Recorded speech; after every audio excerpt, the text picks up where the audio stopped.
Arak'izany dia mihetsiketsika fatratra ireo mpikarakara ity taranja ity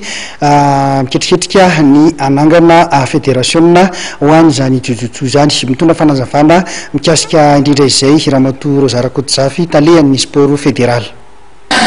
Efa voarainay tokoa le fangatahany création ny fédération malagasy ny jojotso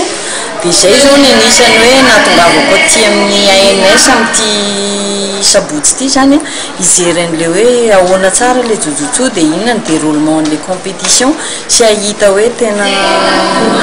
betsaka ve le participant sy m'intéressé marina le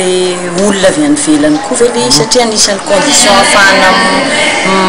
valider an'le création na fédération koa mantsiny zay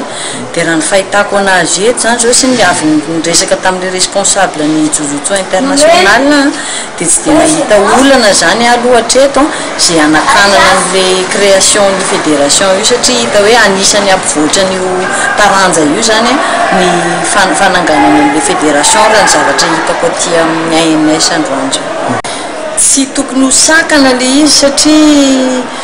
ny olona afaka misafidy an'le taranja tiany atao zany amin'ny fanatanjahantena zaraza zany ny olona mialatsiny amin'le teny vahiny hoe misintéressé amina taranja vaovao koa fa tsy amiko manokana zany tsy natao sakana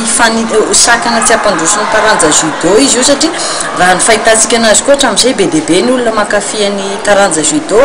ao koa ny mankafy an'le taranja jojotso